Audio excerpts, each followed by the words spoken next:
Hello दोस्तों। आज हम पढ़ रहे हैं इलेक्ट्रिसिटी एंड मैग्नेटिज्म का लेक्चर नंबर 9 इलेक्ट्रिक फ्लक्स। ठीक है दोस्तों, देखो इलेक्ट्रिक फ्लक्स से पहले दोस्तों मैंने आपको क्या बताया था, इलेक्ट्रिक फील्ड बताया था। सबसे पहले मैंने चार्ज बताया था, फिर मैंने आपको इलेक्ट्रिक फील्ड बताया, फिर मैंने बताया था इलेक्ट्रिक फील्ड अगर किसी रीजन में एग्जिस्ट करता है तो किसी रीजन में इलेक्ट्रिक फील्ड को रिप्रेजेंट करने की 3 मेथड्स होती हैं। ठीक हो गया। तो सबसे पहले हम देखो फ्लक्स। ठीक है, फ्लक्स फ्लक्स का मतलब होता है a kind of flow. Flux का मतलब क्या होता है, अ काइंड ऑफ फ्लो, किसी चीज का फ्लो, जैसे फ्लो ऑफ चार्ज।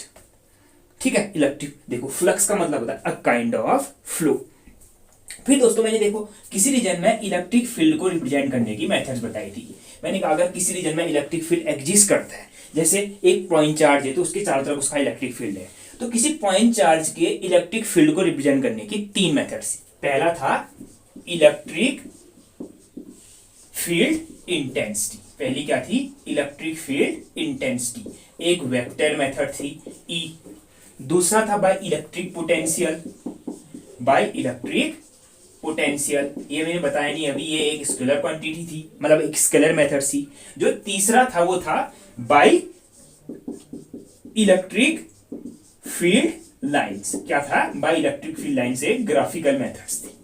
ठीक हो गया। क्या, इलेक्ट्रिक फील्ड को रिप्रेजेंट करने की 3 methods. By electric field intensity, जैसे चार्ज की इंटेंसिटी उससे r डिस्टेंस पर निकाली थी। इलेक्ट्रिक पोटेंशियल, तीसरा था इलेक्ट्रिक फील्ड लाइंस। ठीक है, तो देखो दोस्तों ये मैंने आपको बता दिया है, ये मैं आपको बताऊंगा। इसको देखते हैं इलेक्ट्रिक फील्ड लाइंस क्या है। ठीक है, देखो वैसे ही पता चल रहा है। देखो इलेक्ट्रिक फील्ड लाइन, किसी रीजन में इलेक्ट्रिक फील्ड को रिप्रेजेंट किया जाता है with the help of field line, electric field की लाइंस द्वारा। ठीक हो गया। तो देखो इलेक्ट्रिक फील्ड लाइंस, देखो अगर किसी रीजन में इलेक्ट्रिक फील्ड एग्जिस्ट करता है, जैसे मैंने क्या बताया था, एक पॉइंट चार्ज के चार्ज, देखो मैंने आपको बताया था एक पॉजिटिव चार्ज है, उसके चारों तरफ इलेक्ट्रिक फील्ड उससे बाहर की तरफ होता है, कहा था मैंने। और मैं ऐसे बना दे रहा था, देखो मैं ऐसे बता रहा था, ऐसे बता रहा था। इसका मतलब इस चार्ज का जो इलेक्ट्रिक फील्ड है उसको रिप्रेजेंट किया मैंने विद द हेल्प ऑफ इसकी फील्ड लाइंस, जो इससे बाहर की तरफ। वैसे मैंने आपको बताया था एक निगेटिव चार्ज द्वारा जो इलेक्ट्रिक फील्ड होता है इसकी तरफ होता है, उसकी डायरेक्शन इधर की तरफ है। मैं ऐसे बना रहा था। ये क्या है, इस चार्ज पार्टिकल का जो इलेक्ट्रिक फील्ड है उसको रिप्रेजेंट करने की मेथड है इलेक्ट्रिक फील्ड लाइंस, जो इसकी तरफ पॉइंट है। ठीक है, ये देखो ये चार्ज यहां से ओरिजिनेट हो रही है, इन्फानाइट में जा रही है। ये क्या हो रही है, इन्फानाइट से ओरिजिनेट हो रही है, यहाँ पर मिल रही है। कहो ये ऐसा कह सकते हो, यहाँ से स्टार्ट हो रही है, यहाँ पर खत्म हो रही है, यहाँ से स्टार्ट हो रही है, यहाँ पे खत्म हो रही है। ऐसा भी तो हो सकता है, जैसे एक पॉजिटिव चार्ज, नेगेटिव चार्ज, जैसे डाइपोल है। डाइपोल में क्या, पॉजिटिव से स्टार्ट हुई, नेगेटिव में खत्म, पॉजिटिव से स्टार्ट हुई, नेगेटिव में खत्म। ठीक हो गया दोस्तों। तो देखो इलेक्ट्रिक फील्ड लाइंस। ठीक है, तो देखो किसी रीजन में इलेक्ट्रिक फील्ड एग्जिस्ट करता है तो हम रिप्रेजेंट करते हैं with the help of electric field lines, जैसे ये by help of electric field lines, जैसे ये हो गया, या ये एब्रप्ट बना दिया मैंने, जैसे ये। ठीक हो गया। ये अगर इलेक्ट्रिक फील्ड रिप्रेजेंट कर एग्जिस्ट कर रहा है किसी रीजन में तो मैंने इलेक्ट्रिक फील्ड लाइंस द्वारा रिप्रेजेंट कर दिया। अब देखो मैंने आपको बताया था यूनिफॉर्म इलेक्ट्रिक फील्ड और नॉन यूनिफॉर्म इलेक्ट्रिक फील्ड। मैंने कहा था यूनिफॉर्म इलेक्ट्रिक फील्ड को रिप्रेजेंट किया जाता है with the help of electric field lines, कैसे, पैरेलल इक्विडिस्टेंस लाइंस द्वारा। अगर किसी रीजन में देखो इलेक्ट्रिक फील्ड को रिप्रेजेंट कर रखा है, पैरेलल है और इक्विडिस्टेंस लाइन है, इसका मतलब वो यूनिफॉर्म इलेक्ट्रिक फील्ड। अगर फील्ड लाइंस एब्रप्ट है, इसका मतलब वो नॉन यूनिफॉर्म इलेक्ट्रिक फील्ड को रिप्रेजेंट कर रही है। Uniform electric field, non uniform electric field represented with the help of electric field lines. ठीक है दोस्तों। अब देखो जैसे नॉन यूनिफॉर्म इलेक्ट्रिक फील्ड है, नॉन यूनिफॉर्म का मतलब जो यूनिफॉर्म नहीं है, कहीं पर ज्यादा कहीं पर कम कहीं पर जीरो, ऐसा, ये तो है नॉन यूनिफॉर्म। तो देखो नॉन यूनिफॉर्म कहीं पर ज्यादा कहीं पर कम। अगर देखो सपोज किसी कहीं पर इलेक्ट्रिक फील्ड की इंटेंसिटी बहुत ज्यादा है और कहीं पर इलेक्ट्रिक फील्ड की इंटेंसिटी कम है, और उसको रिप्रेजेंट करना है with the help of electric field lines. तो देखो एनी रीजन, ठीक है, देखो any region where the electric field intensity is high, या इलेक्ट्रिक फील्ड की इंटेंसिटी बहुत ज्यादा है, तो वहां पर हम इलेक्ट्रिक फील्ड को रिप्रेजेंट करेंगे with the help of electric field lines, कैसे, very close equidistance line, very close field lines. ठीक है, फील्ड लाइंस क्या होंगी, वेरी क्लोज होंगी, क्या होंगी, वेरी क्लोज। इसका मतलब इस रीजन में इलेक्ट्रिक फील्ड की इंटेंसिटी बहुत ज्यादा है। ठीक है, देखो इलेक्ट्रिक फील्ड को रिप्रेजेंट कर रखा है with the help of electric field lines, इसका मतलब यहाँ पर इलेक्ट्रिक फील्ड है, फील्ड लाइंस वेरी क्लोज है, इसका मतलब इंटेंसिटी बहुत ज्यादा है। अगर किसी रीजन में फील्ड लाइंस थोड़ा दूर दूर है, ठीक है, थोड़ा दूर दूर है। इसका मतलब यहाँ इलेक्ट्रिक फील्ड रिप्रेजेंट एग्जिस्ट करता है, जिसको रिप्रेजेंट कर रखा है with the help of electric field lines. और फील्ड लाइंस थोड़ा दूर दूर है, इसके कंपेयर में थोड़ा दूर है, इसका मतलब यहाँ इलेक्ट्रिक फील्ड की इंटेंसिटी थोड़ा कम होगी। अगर फील्ड लाइंस थोड़ा और दूर होंगी, इसका मतलब क्या होगा, यहाँ फील्ड की इंटेंसिटी और कम होगी। ठीक है, तो देखो जिस रीजन में फील्ड लाइंस जितने नजदीक होंगी या फील्ड लाइन की डेंसिटी जितनी ज्यादा होगी, वहां इलेक्ट्रिक फील्ड की इंटेंसिटी उतनी ज्यादा होगी। जहां फील्ड लाइंस की डेंसिटी बहुत कम होगी, डेंसिटी तो ये देखो नजदीक नजदीक है, डेंसिटी बहुत कम है, तो वहां इलेक्ट्रिक फील्ड की इंटेंसिटी भी बहुत कम होगी। अब देखो भी दोस्तों, ये तो हो गया इलेक्ट्रिक फील्ड की इंटेंसिटी, ठीक हो गया दोस्तों, ये हो गया। अब देखो इलेक्ट्रिक फ्लक्स,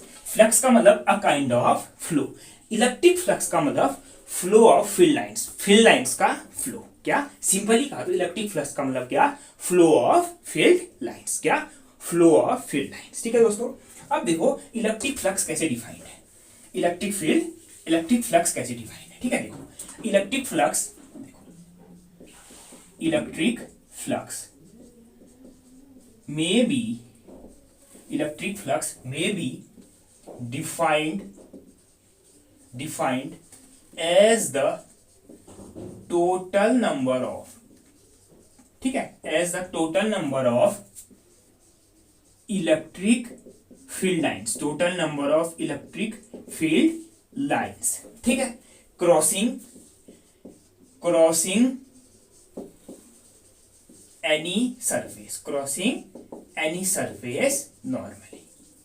ठीक है दोस्तों, देखो इलेक्ट्रिक फ्लक्स कैसे डिफाइंड है, defined as the total number of electric field lines crossing any surface normally. ठीक हो गया दोस्तों।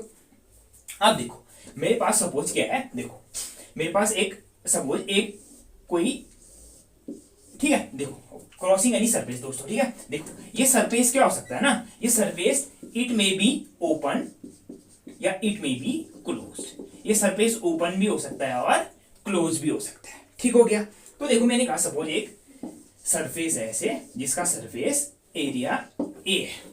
ठीक हो गया, इसको फील्ड लाइंस ऐसे क्रॉस कर रही है। ठीक हो गया, इसको फील्ड लाइंस ऐसे क्रॉस कर रही है, इलेक्ट्रिक फील्ड लाइंस ऐसे क्रॉस कर रही है, तो इससे पास होने वाला फ्लक्स फाई ई बराबर ई डॉट ए, क्या ई डॉट ए। ठीक हो गया दोस्तों, क्या ई डॉट ए, जहां पर ई है इलेक्ट्रिक, ई है इलेक्ट्रिक फील्ड की इंटेंसिटी, ठीक है, इलेक्ट्रिक फील्ड, और ए है एरिया वेक्टर, क्या है एरिया वेक्टर। ठीक है दोस्तों, देखो इलेक्ट्रिक फ्लक्स में be define as the total number of field lines crossing any surface जो ओपन है या क्लोज हो नॉर्मली। ठीक हो गया दोस्तों, फॉर्मूला तो सीधे ही हो गया, ई बराबर ई डॉट ए। ठीक है दोस्तों, जहां पर ई है इलेक्ट्रिक फील्ड और ए है एरिया वेक्टर। ठीक है दोस्तों, अब इस फॉर्मूले को हम थोड़ा सिंप्लीफाई करते हैं, ये फॉर्मूला बना कैसे।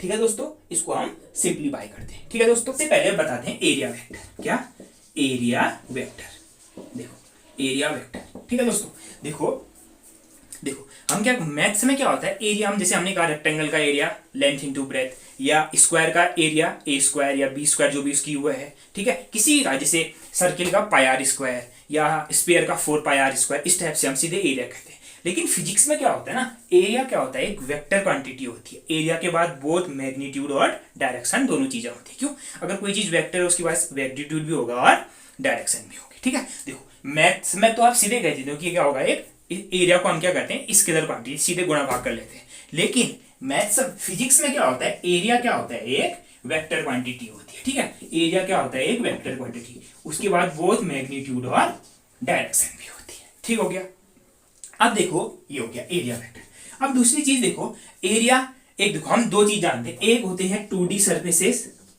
एक होते हैं 2D सर्फेसेस जिन्हें हम प्लेन सर्फेसेस जैसे ये व्हाइट बोर्ड, एक होते हैं 3D सर्फेसेस, दूसरे क्या होते हैं 3D surfaces. 3D surfaces maths में हम कहते हैं 2D सर्फेसेस या प्लेन सर्फेसेस और 3D सर्फेसेस, ये तो मैथ्स में। देखो फिजिक्स में 2D सर्फेसेस को कहते हैं ओपन सर्फेस, फिजिक्स में 2D सर्फेसेस को क्या कहते हैं, ओपन सरफेस कहते हैं। ठीक हो गया, और 3D में क्या कहते हैं, फिजिक्स में 3D सरफेसेस को कहते हैं क्लोज्ड सरफेस, क्या कहते हैं क्लोज्ड सरफेस। ठीक हो गया दोस्तों, मैथ्स में 2D सरफेसेस, फिजिक्स में ओपन सरफेसेस, मैथ्स में 3D सरफेसेस, फिजिक्स में क्लोज्ड सरफेसेस। ठीक है, मैथ्स में केवल मैग्नीट्यूड, फिजिक्स में मैग्नीट्यूड भी डायरेक्शन भी होती है। ठीक है दोस्तों, अब देखो जैसे ये, ठीक है, ये फॉर्मूला फिर बनाएंगे हमें, कैसे आए वो देखते हैं पहले। देखो जैसे 2D सरफेसेस, ये व्हाइट बोर्ड देखो रेक्टेंगल है, लेंथ है और ब्रेथ है या हाइट है, कुछ भी कहो। तो देखो जैसे मेरे पास एक रेक्टेंगल है, क्या है, रेक्टेंगल है, ठीक है, इसकी लेंथ a और ये ब्रेथ b हो गई। ठीक हो गया, आपने मैंने कहा इसका एरिया निकालो, तो आप क्या कहोगे, length into breadth a into B, क्या कहोगे, a इंटू बी। ठीक है, लेकिन फिजिक्स में क्या कहा मैंने, एरिया के पास डायरेक्शन भी होती है। क्या होती है, डायरेक्शन होती है। ठीक है, एरिया देखो, मैथ्स में एरिया होता है, फिजिक्स में एरिया वेक्टर, क्या, एरिया वेक्टर होता है। ठीक है, एरिया वेक्टर क्यों, मैग्नीट्यूड भी है, डायरेक्शन भी है। अब मैंने कहा एरिया वेक्टर बताओ, क्या बताओ, एरिया वेक्टर बताओ। ठीक हो गया, मैग्नीट्यूड तो हो गया ए बी, क्योंकि एरिया वेक्टर क्या, एरिया और उसकी डायरेक्शन मैग्नीट्यूड। अब डायरेक्शन, जो ये जो डायरेक्शन होती है एरिया की, वो क्या होती है, एरिया जो सरफेस होगा, सरफेस पर नॉर्मल होती है। क्या होती है, सरफेस पर नॉर्मल। जो एरिया वेक्टर ना, देखो एरिया वेक्टर क्या, एक मैग्नीट्यूड और एक डायरेक्शन। मैग्नीट्यूड तो आपने मैथ्स से निकाल दिया, ए बी डायरेक्शन। जो एरिया वेक्टर की डायरेक्शन होती है वो क्या होती है, सरफेस पर नॉर्मल होती है। क्या होती है, सरफेस पर नॉर्मल। जैसे देखो, ये देखो, ये ठीक है, ये देखो एक रेक्टेंगल है, ये एरिया मैंने कहा, ये लेंथ ए है, ये बी है, तो इसका एरिया ए बी। अब मैंने कहा एरिया वेक्टर निकालो, तो एरिया में मैग्नीट्यूड भी और डायरेक्शन भी। ठीक हो गया, तो एरिया वेक्टर की डायरेक्शन सरफेस पर, सरफेस ही होगा, सरफेस पर परपेंडिकुलर होती है, हो गया नॉर्मल होती है। अब इस सरफेस पर नॉर्मल क्या हुआ, ये हुआ एक, तो ये देखो यहां से बाहर की तरफ, एक यहां से अंदर की तरफ, नॉर्मल दो है ना, यहां से ऐसे भी हुआ और यहां से इधर की तरफ भी हुआ नॉर्मल। ठीक हो गया, तो देखो ये भी पॉसिबल है, ठीक है, ये भी पॉसिबल है, या ये भी पॉसिबल है। ठीक हो गया, जैसे आपने इसको आई कैप कह दिया, तो ये माइनस आई कैप, तो एरिया वेक्टर क्या, आई कैप या A B into minus I cap, ये भी सही है, ये भी सही है। ठीक है, तो देखो एरिया वेक्टर की डायरेक्शन क्या होती है, सरफेस पर परपेंडिकुलर होती है। ठीक है, वैसे ही देखो, जैसे ये एक स्क्वायर है, क्या है, ए स्क्वायर है, ये ए, ये भी ए, तो एरिया हो गया ए स्क्वायर। अब मैंने कहा एरिया वेक्टर निकालो, तो एरिया वेक्टर के पास डायरेक्शन भी होती है, तो आपको पता होना चाहिए एरिया वेक्टर की डायरेक्शन क्या होती है, सरफेस पर परपेंडिकुलर होती है, नॉर्मल होती है। ठीक हो गया, तो देखो इस पर नॉर्मल, एक तो बाहर की तरफ ऐसे, एक अंदर की तरफ। ठीक हो गया, मैंने सपोज ये डायरेक्शन क्या मान ली, जे मान ली, प्लस जे, तो अंदर वाली माइनस जे, तो एरिया वेक्टर या तो ए स्क्वायर जे कैप या ए स्क्वायर माइनस जे कैप, ये भी सही, ये भी सही। ठीक हो गया, तो देखो एरिया निकालो कहा, तो मैंने एरिया वेक्टर निकालो कहा, तो आपने क्या कहा, ए स्क्वायर मैग्नीट्यूड हो गया डायरेक्शन जे कैप, या किसने कह दिया ए स्क्वायर मैग्नीट्यूड और माइनस जे कैप, ये भी सही, ये भी सही। ठीक हो गया, तो देखो 2D सरफेसेस में क्या, कोई भी डायरेक्शन ले लो जो सरफेस के नॉर्मल है। ठीक हो गया, ये नॉर्मल बाहर वाली ले लो या नॉर्मल अंदर वाली, या देखो नॉर्मल ऊपर वाली ले लो, नॉर्मल डाउन वाली, दोनों एक डायरेक्शन सेम है। ठीक हो गया, ये हो गया। अब देखो 3D सरफेसेस या क्लोज्ड सरफेसेस, मैथ्स में कहोगे तो 3D और फिजिक्स में कहोगे तो क्लोज्ड सरफेसेस। ठीक हो गया, 3D सरफेसेस, जैसे मेरे पास एक क्यूबॉइड है, देखो जैसे मेरे पास क्या है, एक क्यूबॉइड है, जैसे मेरे पास एक क्यूबॉइड है, क्या है, क्यूबॉइड है, एक क्यूबॉइड है मेरे पास, क्यूबॉइड है। ठीक है, तो देखो क्यूबॉइड क्या होगा, बहुत सारे रेक्टेंगल से बना होगा, 1 2 3 4 5 6 रेक्टेंगल से बना होगा। ठीक हो गया, तो देखो क्यूबॉइड है, इसका एरिया निकालो कहा, तो आप एरिया क्या निकालोगे, जो भी होता है इसका एरिया निकाल लोगे आप। अब उसकी डायरेक्शन, डायरेक्शन क्या होगी देखो, ठीक है, 3D सरफेस, क्योंकि देखो ये देखो 3D सरफेस है ना, देखो 3D सरफेस, देखो एक चीज देखना, कोई भी जो वॉल्यूम ऑक्यूपाई करता है ना, कोई भी सरफेस जो वॉल्यूम ऑक्यूपाई करता है उसे 3D सरफेस या क्लोज सरफेस कहते हैं। ठीक हो गया, और 2D सरफेसेस वॉल्यूम ऑक्यूपाई नहीं करते, जैसे सर्किल हो गया, स्क्वायर, रेक्टेंगल, ये वॉल्यूम ऑक्यूपाई करते हैं, नहीं ऑक्यूपाई करते। अगर 3D होंगे तब वॉल्यूम ऑक्यूपाई करेंगे, अब रेक्टेंगल 3D हो नहीं सकता, अगर थोड़ा उसकी हाइट विड्थ और सब बना दोगे तो क्यूबॉइड बन जाएगा, या स्क्वायर है उसकी थोड़ा विड्थ बन जाओगे तो वो भी क्यूबॉइड बन जाएगा। ठीक हो गया, तो जिनके पास वॉल्यूम होता है उन्हें हम क्या कहते हैं, 3D सरफेसेस या क्लोज सरफेसेस। जिन पे पास वॉल्यूम ना होके केवल सरफेस होता है, सरफेस एरिया होता है, उन्हें हम 2D सरफेसेस या ओपन सरफेस कहते हैं। ठीक हो गया, तो देखो अब इसी प्रकार से देखो ये क्या है, मेरे पास ये क्यूबॉइड है, मैंने कहा इसका वो एरिया निकाल लो का, ठीक है, इसका एरिया निकाल लो, एरिया जो भी है वो निकाल लोगे आप, एरिया का मैग्नीट्यूड, अब डायरेक्शन निकालोगा, डायरेक्शन, ठीक हो गया। तो देखो जैसे ये वाला सरफेस है, क्या वाला, ऊपर वाला एक स्क्वायर है, मतलब रेक्टेंगल है, रेक्टेंगल पर इस पर जो डायरेक्शन होगी, इसकी भी तो कुछ इसका भी तो कुछ एरिया होगा ना, इसका कुछ एरिया होगा, इसका एरिया क्या होगा, ठीक होगा, जो भी है लेंथ, जैसे ये ए है, ये बी है, तो इसका एरिया हो गया ए बी। डायरेक्शन निकालो कहा, तो सरफेस पर नॉर्मल, एक नॉर्मल ऊपर की तरफ, एक नॉर्मल अंदर की तरफ, ठीक हो गया। तो क्या ये देखो सब कोई जे गैप या A B minus J cap, ठीक है। उसी प्रकार से इस साइड का है, ठीक है, इस पर वेक्टर, नॉर्मल वेक्टर या तो बाहर की तरफ या अंदर की तरफ, वैसे नीचे वाले पर या तो नीचे की तरफ या अंदर की तरफ, इसी प्रकार से इस पर या तो बाहर की तरफ या अंदर की तरफ। लेकिन 3D सरफेसेस में क्या होता है, केवल जो नॉर्मल बाहर की तरफ होता है, जो नॉर्मल बाहर की तरफ, जैसे ये देखो ये बाहर की तरफ, ये बाहर की तरफ, ये बाहर की तरफ, ये बाहर की तरफ, जो वेक्टर्स क्या होते हैं, जो डायरेक्शन बाहर की तरफ होते हैं, वही डायरेक्शन होती है एरिया वेक्टर की। क्या 3D सर्फेस, 2D सर्फेस में कोई भी डायरेक्शन ले लो वैलिड होगा, लेकिन 3D सर्फेसेस में क्या होता है, केवल जो नॉर्मल बाहर की तरफ होता है वही डायरेक्शन ली जाती है, वही डायरेक्शन ली जाती है, ठीक है। एक रूल है कि जो नॉर्मल बाहर की तरफ होगा वही क्या होगी, एरिया वेक्टर की डायरेक्शन होगी, ठीक है। जो भी इसका एरिया होगा इनटू डायरेक्शन, या तो ये, या तो ये, या तो ये, या तो ये, ठीक है। उसी प्रकार से देखो स्फीयर है, जैसे क्या, स्फीयर है जैसे, ठीक है, जैसे एक स्फीयर है, स्फीयर, स्फीयर भी तो वॉल्यूम ऑक्यूपाई करता है, क्लोज सरफेस या 3D सरफेस, ठीक हो गया। अब मैंने कहा इसकी रेडियस अगर r है तो इसका एरिया निकालो, आपने कहा 4πr², मैंने कहा एरिया वेक्टर निकालो, तो एरिया वेक्टर क्या, both direction and magnitude, magnitude तो ये हो गया, डायरेक्शन निकालो, ठीक हो गया। तो देखो आपको इसकी डायरेक्शन निकालनी है, ठीक हो गया। तो देखो एरिया वेक्टर की डायरेक्शन क्या होती है, सरफेस पर नॉर्मल होती है, मैंने पहले बताया था कि एरिया वेक्टर की डायरेक्शन सरफेस पर नॉर्मल होती है। 2D सरफेस में कोई भी डायरेक्शन ले लो सरफेस के नॉर्मल, अंदर वाली या बाहर वाली, ये भी बताया था मैंने। लेकिन 3D सरफेसेस में क्या बताया था मैंने, जो डायरेक्शन जो नॉर्मल सरफेस पर बाहर की तरफ होगा वही लेंगे, जैसे यहां पर ये, यहां पर ये, यहां पर ये, यहां पर ये, या यहां पर ये, नॉर्मल ये तो हुआ सरफेस पर, नॉर्मल यही तो हुआ। अगर इसको आप ऐसे सेंटर से मिला दोगे, यहाँ पर टेंजेंट ड्रॉ करोगे तो ये क्या होगा, सरफेस पर नॉर्मल होगा, ठीक है। तो ये डायरेक्शन क्या होगी, एरिया वेक्टर की होगी, ये डायरेक्शन एरिया वेक्टर की, ये डायरेक्शन एरिया वेक्टर की, ये डायरेक्शन एरिया वेक्टर की, ये डायरेक्शन एरिया वेक्टर की, ठीक हो गया। तो देखो एरिया वेक्टर फिजिक्स में एरिया और डायरेक्शन, एरिया तो जैसे निकाल दो मैथ्स में, डायरेक्शन 2D सरफेसेस होंगे तो कोई भी डायरेक्शन जो सरफेस पर नॉर्मल होगी, ठीक है, सरफेस पर जो सरफेस पर नॉर्मल होगी, कोई भी डायरेक्शन ऊपर, अंदर या बाहर। लेकिन 3D सरफेसेस में डायरेक्शन केवल बाहर वाली, जो सरफेस पर बाहर की तरफ है ना, देखो ये बाहर की तरफ, बाहर की तरफ, बाहर की तरफ, बाहर की तरफ, बाहर की तरफ, अंदर की तरफ ये हुई, ये अंदर की तरफ हुई ना, तो कोई भी डायरेक्शन जो बाहर की तरफ वो क्या होगी, एरिया वेक्टर की डायरेक्शन होगी, ठीक हो गया दोस्तों। तो देखो, ठीक है, तो देखो दोस्तों एरिया वेक्टर क्या, सिंपल एरिया और उसकी डायरेक्शन, एरिया वेक्टर तो ये हो गया, ठीक है दोस्तों। अब देखो दूसरी चीज, जैसे दोस्तों जैसे कोई पुल बन रहा है ना, पुल, कोई दो रोडों को बीच में नदी है, पुल बन रहा है, जैसे यहाँ, जैसे ये है, बीच में नदी है, यहाँ भी ये, अब इसको जोड़ना है हमको, हमें पुल बनाना है। तो पुल ऐसे तो ना कि दो लोहे जोड़ दिए, सीमेंट डाल दिया, ऐसे तो बनता नहीं है पुल।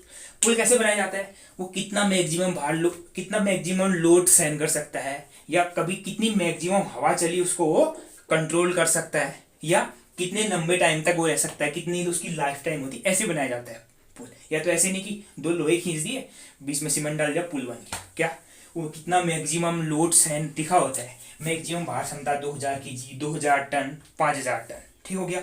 दूसरी चीज कि वो मैक्सिमम कितनी हवा चलेगी, कभी एयर हवा चल गई, तूफान आ गया तो कितना मैक्सिमम हवा को सहन कर सकता है, ठीक हो गया। और देखो पुल है, उस पर ग्रेविटी लग रही है, अर्थ की ग्रेविटी वो बैलेंस रहे, क्योंकि अर्थ क्या करता है, हर चीज को अपनी तरफ अट्रैक्ट करता है, तो इसको भी तो अपनी तरफ अट्रैक्ट करेगा। तो मैक्सिमम स्टेबल, कितना मैक्सिमम स्टेबल रह सकेगा, ये सब चीजें देखी जाती हैं, ठीक है। तो उसी प्रकार से कोई भी फॉर्मूला बनता है तो क्या होता है, ऑल कंडीशन सेटिस्फाई करना चाहिए। कोई भी फॉर्मूला बनता है क्या, ऐसा नहीं कि तुक्का बिठा दिया हाँ ये फॉर्मूला है तो ये फॉर्मूला, ऐसे नहीं। वो क्या बनाना चाहिए, हर कंडीशन को सेटिस्फाई करना चाहिए। ठीक है दोस्तों, तो देखो, ठीक है, अब देखो इलेक्ट्रिक फ्लक्स में आते हैं। एरिया वेक्टर इलेक्ट्रिक फ्लक्स की डेफिनेशन ये हो गई, सिंपल फॉर्मूला। ठीक है, अब देखो जैसे मैंने कहा ये है, ठीक है, जैसे ये है, ठीक है, मैंने कहा देखो electric field lines, 4 electric field lines है, ठीक हो गया। और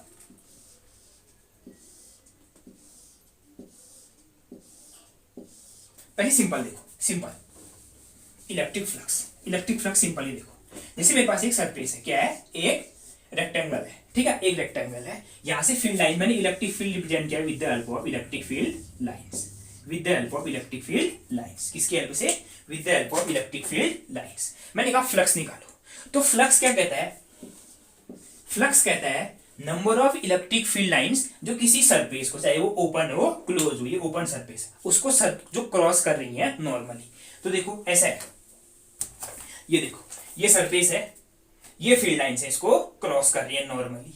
तो total number of electric field line जो सरफेस को क्रॉस कर रही है वो इलेक्ट्रिक फ्लक्स। तो इस हिसाब से यहां पर फ्लक्स 1 2 3 4 5 इलेक्ट्रिक फ्लक्स हो गया 5। ठीक हो गया दोस्तों। अब देखो आप कितनी फील्ड लाइंस क्रॉस कर रही हैं, 2।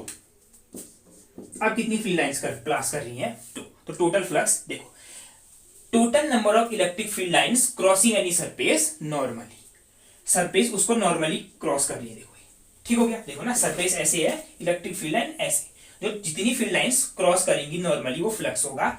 ऊपर जैसे पहले 5 था, बाद में अभी 2 हो गया। ठीक हो गया दोस्तों, ये तो सिंपल हो गया। अब देखो फिर, ठीक है, मेरे पास सपोज 2 रेक्टेंगल है, same dimension, same length same breadth. ठीक हो गया, सेम लेंथ सेम ब्रेथ।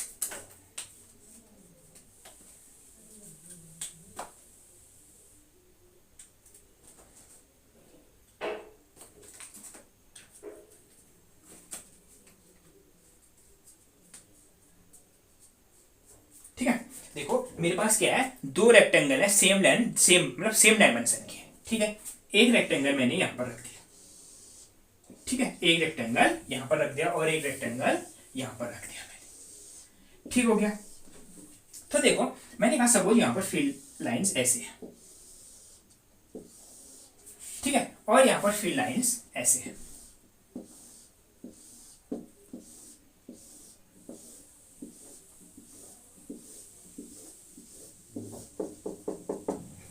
और यहां ये क्रॉस कर रही है, दोनों नॉर्मली क्रॉस कर रही है सरफेस को।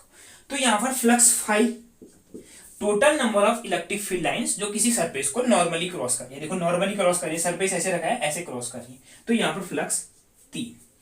ठीक हो गया, ये इलेक्ट्रिक फील्ड को रिप्रेजेंट कर रही है। ठीक है, यहां पर फ्लक्स 5 कहा तो मैंने, देखो 1 2 3 4 5 6 7 फ्लक्स इतना, total number of electric field lines जो किसी सरफेस को क्रॉस करती है नॉर्मली, वो कहलाता है इलेक्ट्रिक फ्लक्स। तो यहां पर फ्लक्स 7। ठीक है, एक स्केलर क्वांटिटी है, कुछ भी आ सकता है, 7 यूनिट 2 यूनिट, इतना यूनिट, कितना फ्लक्स की जो यूनिट होगी। ठीक हो गया। तो ये देखो दोस्तों, देखो जहां ये देखो इलेक्ट्रिक फील्ड लाइंस दूर दूर होने का मतलब मैंने क्या बताया था, जहां इलेक्ट्रिक फील्ड की इंटेंसिटी कम होगी वहां फील्ड लाइंस दूर दूर होंगी, जहां इलेक्ट्रिक फील्ड की इंटेंसिटी ज्यादा होगी वहां फील्ड लाइंस नजदीक होंगी। ठीक हो गया। तो देखो यहां इलेक्ट्रिक फील्ड की इंटेंसिटी कम, यहां इलेक्ट्रिक फील्ड की इंटेंसिटी ज्यादा। तो देखो जहां इलेक्ट्रिक फील्ड की इंटेंसिटी ज्यादा वहां फ्लक्स ज्यादा, जहां इलेक्ट्रिक फील्ड की इंटेंसिटी कम वहां फ्लक्स कम। इसका मतलब electric flux phi E proportional to intensity of electric field E. ठीक है, देखो ना मैंने क्या बताया था आपको फर्स्ट में कि इलेक्ट्रिक फील्ड लाइंस दूर दूर होने का मतलब वहां इलेक्ट्रिक फील्ड की इंटेंसिटी कम, इलेक्ट्रिक फील्ड लाइंस नजदीक नजदीक होने का मतलब इलेक्ट्रिक फील्ड की इंटेंसिटी बहुत ज्यादा। तो देखो यहाँ इलेक्ट्रिक फील्ड की इंटेंसिटी कम है तो फ्लक्स कम है, यहाँ इलेक्ट्रिक फील्ड की इंटेंसिटी ज्यादा है तो फ्लक्स ज्यादा है। आपने कहा इलेक्ट्रिक फील्ड की इंटेंसिटी यहाँ कैसे ज्यादा है, क्योंकि मैंने इलेक्ट्रिक फील्ड लाइंस यहाँ क्लोज क्लोज बना रखी है। अगर किसी रीजन में इलेक्ट्रिक फील्ड लाइंस क्लोज होती है तो वहां इलेक्ट्रिक फील्ड की इंटेंसिटी ज्यादा, कंपेरिजन टू कहां, जहां इलेक्ट्रिक फील्ड की फील्ड लाइंस कम होती है, उसके कंपेरिजन में वहां जहां फील्ड लाइंस ज्यादा होंगी वहां इलेक्ट्रिक फील्ड की इंटेंसिटी ज्यादा होगी। ठीक हो गया। तो इसका मतलब फाई किस पर प्रोपोर्शनल है, ई के।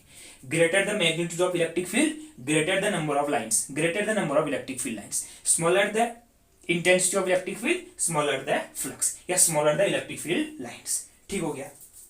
अब देखो फिर, ठीक है दोस्तों, अब देखो एक चीज तो ये बन गया, ठीक है, एक कंडीशन सेटिस्फाई करा दी। अब देखो फिर, अब देखो मैंने कहा यूनिफॉर्म इलेक्ट्रिक फील्ड है, ठीक है, देखो यहां भी यूनिफॉर्म इलेक्ट्रिक फील्ड है, यहां भी यूनिफॉर्म इलेक्ट्रिक फील्ड है, ठीक है, सेम इलेक्ट्रिक फील्ड है, यहां इलेक्ट्रिक फील्ड की इंटेंसिटी ई है, यहां भी इलेक्ट्रिक फील्ड की इंटेंसिटी ई है, सेम है। मैंने कहा सपोज यहां पर मैंने एक बड़ा रेक्टेंगल ले लिया, इसके कंपैरिजन में मैंने यहां एक छोटा रेक्टेंगल लिया, ठीक है, ठीक हो गया। अब देखो यहां पर फील्ड लाइंस अभी भी नॉर्मली क्रॉस कर रही है, यहां पर भी अभी भी नॉर्मली क्रॉस कर रही है, ठीक हो गया। तो देखो यहां पर कितनी फील्ड लाइंस क्रॉस कर रही है सरफेस को नॉर्मली, 4, तो फ्लक्स 4, कितना 4। यहां कितनी फील्ड लाइंस क्रॉस कर रही है सरफेस को, 2 नॉर्मली, तो फ्लक्स 2, कितना फ्लक्स कितना हो गया, 2 हो गया। तो देखो अगर एरिया बड़ा है तो फील्ड लाइन जो उसको क्रॉस करेंगी ज्यादा, अगर एरिया कम है तो फील्ड लाइन जो क्रॉस करेंगी कम। इसका मतलब जो फ्लक्स है जो किसी सरफेस को क्रॉस कर रही है इलेक्ट्रिक फील्ड लाइंस, अगर उस सरफेस का एरिया क्या होगा, कम होगा, तो फ्लक्स भी कम, अगर सरफेस एरिया ज्यादा होगा तो फ्लक्स भी ज्यादा। इसका मतलब 5E proportional to area of the surface जिसको वो क्रॉस कर रहा है। क्या देखो, जहां पर सरफेस एरिया ज्यादा होगा उसको क्रॉस करने वाली फील्ड लाइंस ज्यादा, जहां सरफेस एरिया कम होगा वहां उसको क्रॉस करने वाली फील्ड लाइंस कम, ठीक है। तो देखो greater the area, greater the field lines crossing that surface, greater the flux, smaller the area, smaller the field lines crossing the surface, so smaller the flux. ठीक हो गया, ये हो गया।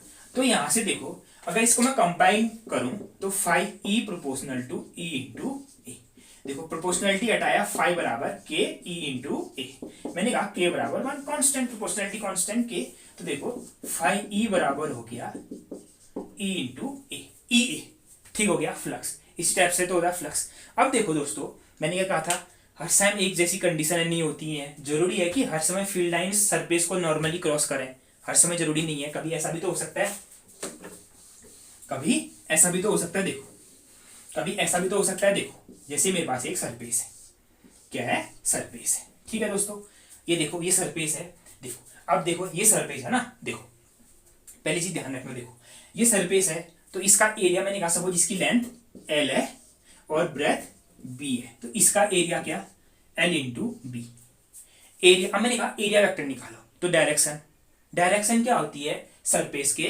परपेंडिकुलर होती है, तो देखो ये इस टाइप से है, देखो ये देखो, अब देखो एरिया क्या, लेंथ इंटू ब्रेथ LB कह दिया, डायरेक्शन सरफेस के नॉर्मल, यहाँ की तरफ भी यहाँ की तरफ भी, 2 डायरेक्शन हो सकते हैं, ये भी हो सकता है ये भी हो सकता है, कोई एक ले लो। मैंने कहा सपोज ये वाली बाहर वाली ले ली मैंने, अंदर वाली लोगे तब भी कोई फर्क नहीं पड़ेगा, खाली प्लस माइनस का अंतर पड़ेगा, ठीक है। तो मैंने कहा जो एरिया वेक्टर है ए, देखो उसकी डायरेक्शन क्या है, ये डायरेक्शन है, ठीक हो गया दोस्तों। देखो ये डायरेक्शन हो गई। अब मैंने कहा फील्ड लाइंस ऐसे है, मतलब जैसे ये सरफेस एरिया है, ठीक है, ये सरफेस एरिया, फील्ड लाइंस अब ऐसे हैं, देखो ऐसे जा रही है, ऐसे। क्या अभी भी फील्ड लाइन सरफेस को नॉर्मली क्रॉस कर रही है, नहीं कर रही है, तो अभी ये फॉर्मूला वैलिड होगा जो मैंने अभी बताया था आपको, 5 बराबर ई ए, ये वैलिड नहीं होगा। क्यों, क्योंकि number of electric field lines crossing any surface normally, किसी सरफेस को क्रॉस करने वाली टोटल फील्ड लाइंस जो उसको नॉर्मली क्रॉस कर रही है, अभी फील्ड लाइंस नॉर्मली क्रॉस कर रही है क्या, नॉर्मली क्रॉस नहीं कर रही है, ठीक है। अब देखो दोस्तों जैसे इलेक्ट्रिक फील्ड क्या होता है, एक वेक्टर क्वांटिटी है, देखो ना दोस्तों ये इलेक्ट्रिक फील्ड है, इस इलेक्ट्रिक फील्ड को रिप्रेजेंट कर रही है ये फील्ड लाइंस, ये देखो ये क्या कर रही है, इस इलेक्ट्रिक फील्ड को रिप्रेजेंट कर रही है, ठीक हो गया। अब देखो इसमें कंफ्यूज मत खाना, ठीक है, ये मैं ई कह रहा हूं और ये फील्ड लाइंस बना रहा हूं, ये इलेक्ट्रिक फील्ड है, इलेक्ट्रिक फील्ड की इंटेंसिटी है, इस इलेक्ट्रिक फील्ड की इंटेंसिटी को रिप्रेजेंट कर रही है ये इलेक्ट्रिक फील्ड लाइंस। जितनी ज्यादा फील्ड लाइंस उतना ज्यादा इलेक्ट्रिक फील्ड की इंटेंसिटी, जितना कम उतनी कम फील्ड लाइंस, ठीक हो गया। अब देखो दोस्तों जैसे ये एक्स एक्सेस है, सपोज ये वाई एक्सेस है, मेरे पास एक वेक्टर है ए, कोई भी वेक्टर है मेरे पास ए, सपोज ये वाई एक्सेस से कितना एंगल बना रहा है, थीटा एंगल बना रहा है, थीटा एंगल बना रहा है, तो इस वेक्टर के दो कंपोनेंट होंगे, एक होगा एक्स एक्सेस के अलोंग, एक होगा वाई एक्सेस के अलोंग। इतना जानते हो। देखो वाई एक्सेस के अलोंग होगा ए कॉस थीटा, एक्स एक्सेस के अलोंग होगा ए साइन थीटा। तभी तो ये ए वेक्टर ऐसा होगा, देखो A sine theta of i cap plus B sine, देखो plus B cos theta of j cap. ठीक हो गया, यही तो होगा वेक्टर।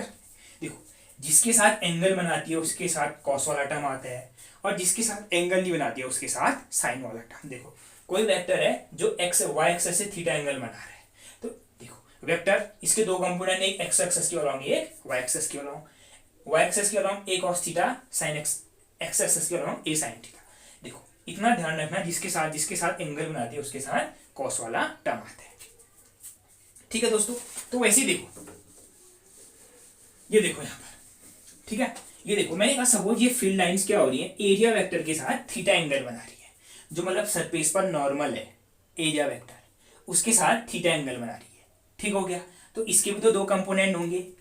देखो एक कंपोनेंट होगा इस एरिया वेक्टर की डायरेक्शन में, दूसरा वेक्टर एरिया होगा, देखो जैसे ये है फील्ड लाइंस ऐसे है, ठीक है, एरिया वेक्टर ऐसे होगा, देखो एरिया वेक्टर इस पर नॉर्मल, बीचों बीच नॉर्मल ऐसे बाहर की तरफ। अब देखो फील्ड लाइंस क्या है, देखो ये एरिया वेक्टर है, ठीक है दोस्तों, देखो ये एरिया वेक्टर ये हो गया। फील्ड लाइंस ऐसे हैं, देखो क्या है, फील्ड लाइंस ऐसे है, फील्ड लाइंस ऐसे है, और ये एरिया है, ये सरफेस एरिया है, देखो ये क्या है, सरफेस एरिया है, देखो ये नॉर्मल, ये सीधे बाहर की तरफ इलेक्ट्रिक फील्ड ऐसे है। ठीक हो गया, तो ये नॉर्मल के साथ कितना एंगल बना रहा है, थीटा एंगल बना रहा है। तो इसके दो कंपोनेंट, एक नॉर्मल की अलोंग, एक नॉर्मल के परपेंडिकुलर। ठीक है, देखो जैसे ऐसे है, एक नॉर्मल के अलोंग, एक नॉर्मल के परपेंडिकुलर, दो कंपोनेंट होंगे। मैंने बताया था जिसके साथ एंगल बनाती है उसके साथ कॉस वाला टर्म। तो इलेक्ट्रिक फील्ड का एक टर्म हो गया ई कॉस थीटा, और दूसरा हो गया ई साइन थीटा।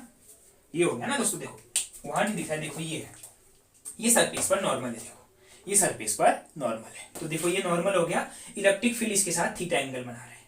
ठीक हो गया, तो इस इलेक्ट्रिक फील्ड के दो कंपोनेंट, ई कॉस थीटा, ई साइन थीटा। अब देखो ई कॉस थीटा कहाँ आएगा, इस नॉर्मल के अलोंग आएगा, ई साइन थीटा सरफेस में आएगा, देखो देखो ऐसे था ना, ऐसे ई कॉस थीटा नॉर्मल के अलोंग और ई साइन थीटा इस पर आएगा। ठीक हो गया, तो दो कंपोनेंट हो गया। अब ये बताओ इलेक्ट्रिक फील्ड का कौन सा कंपोनेंट सरफेस को नॉर्मली कट कर रहा है, मतलब नॉर्मली पास हो रहा है, क्रॉस कर रहा है नॉर्मली, ये वाला कंपोनेंट। देखो इसका भी ये वाला कंपोनेंट ऐसे, देखो इसके भी दो कंपोनेंट होंगे ना, उस प्रकार से इसके भी दो कंपोनेंट होंगे। ठीक हो गया, तो इलेक्ट्रिक फील्ड का कौन सा कंपोनेंट सरफेस को नॉर्मली क्रॉस कर रहा है, ई कॉस थीटा वाला। तो ठीक है, मैंने आपको बताया था क्या, ये क्या होता था, अभी तक क्या कर रहे थे हम, सीधे नॉर्मली पास कर रहे थे ना। अब हर जगह तो ऐसा पॉसिबल नहीं है कि फील्ड लाइंस नॉर्मली क्रॉस करें, कभी कभी एंगल पर भी कर सकती हैं। इसका मतलब phi proportional to E cos theta और फाइव प्रोपोर्शनल टू ए हम जानते हैं। देखो ना, अभी तक हम क्या कर रहे थे, जैसे ये सरफेस है नॉर्मली क्रॉस करा रहे थे, तभी ई आ रहा था। अब जरूरी नहीं है कि हर समय नॉर्मली क्रॉस कराएं, कभी किसी एंगल पर भी क्रॉस करा सकते हैं। तो फाइव बराबर ई कॉस थीटा और फाइव प्रोपोर्शनल टू ए। अब इसको कंबाइन करेंगे तो five proportional to E cos theta into A. ठीक हो गया, ये हो गया। अब देखो फाइव बराबर के ई कॉस थीटा इंटू ए, एक प्रोपोर्शनलिटी कांस्टेंट है, मैंने वन मान लिया, तो फाइव बराबर E cos theta into A. ठीक हो गया, जहां पर थीटा किस किस के बीच का एंगल है, एरिया वेक्टर और इलेक्ट्रिक फील्ड के बीच का एंगल ना। देखो एरिया वेक्टर इधर की तरफ और इलेक्ट्रिक फील्ड इधर की तरफ, इन दोनों के बीच का एंगल है। अब देखो ए डॉट बी बराबर क्या होता है, A B cos theta, magnitude of A magnitude of B into उनके बीच का एंगल थीटा। तो इस हिसाब से फाइव ई बराबर क्या हो गया, ई डॉट ए। ये फॉर्मूला दोस्तों ऐसे आया, इतना लिखना नहीं है, सीधे number of field lines figure बनाना है, फाइव बराबर ई डॉट ए। ये खाली समझने के लिए कि आया कैसे। ठीक हो गया, फाइव ई बराबर ई डॉट ए। ठीक है, समझ गए ना दोस्तों, ये फाइव बराबर ई डॉट ए।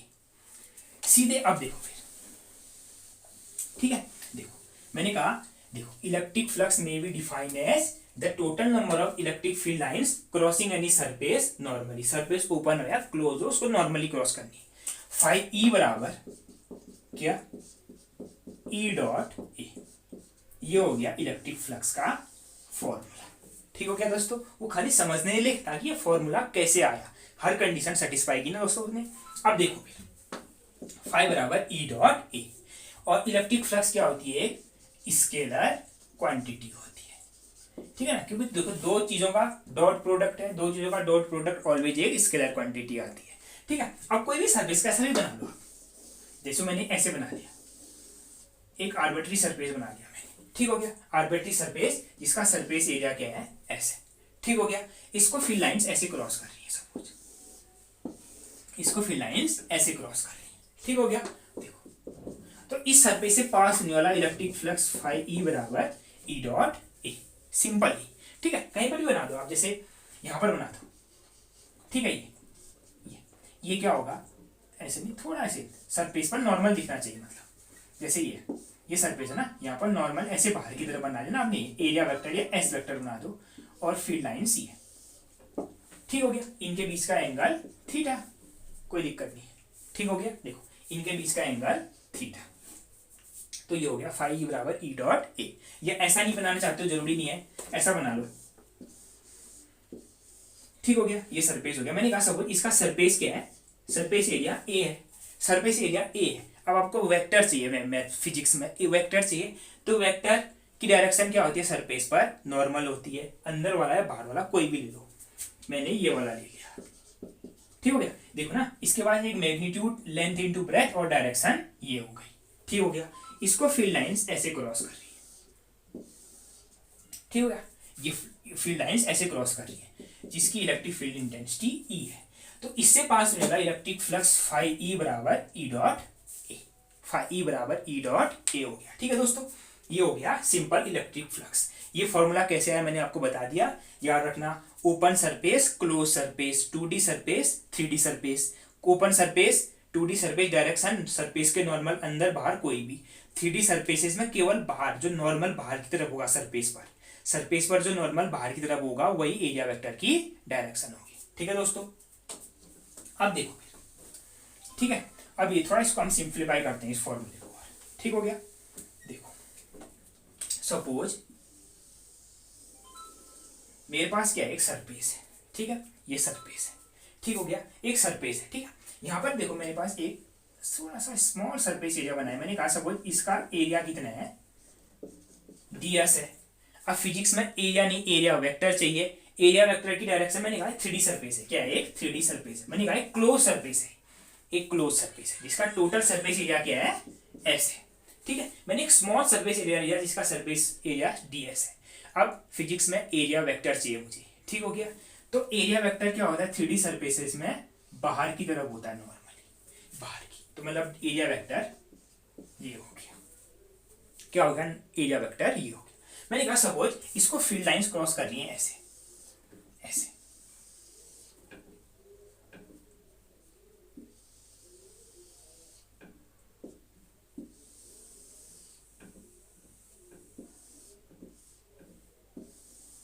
ऐसे क्रॉस कर रही है ऐसे, यहां पर जो ये एंगल है थीटा है, ठीक हो गया, तो देखो अब देखो इस स्मॉल सरफेस से निकलने वाला फ्लक्स, कौन सा स्मॉल सरफेस जिसका एरिया क्या है, ds है, और जिसकी डायरेक्शन बाहर की तरफ है, ds की डायरेक्शन पर है, और इलेक्ट्रिक फील्ड कितना एंगल बना रही है, E, कितना, थीटा एंगल बना रही है, तो इस स्मॉल सरफेस से निकलने वाला फ्लक्स, स्मॉल सरफेस से निकलने वाला फ्लक्स स्मॉल, बड़े सरफेस से निकलने वाला बड़ा, तो देखो इस स्मॉल सरफेस से निकलने वाला फ्लक्स डी फाई ई बराबर वही E dot D A, suppose ये डी ए, ठीक है, ये ई डॉट डी एस, कैसे भी रिप्रेजेंट करो, ई डॉट डी एस, ठीक हो क्या, देखो स्मॉल सरफेस से निकलने वाला flux E dot D S, इस स्मॉल सरफेस से जितनी फील्ड लाइंस क्रॉस करेंगी, ठीक हो गया।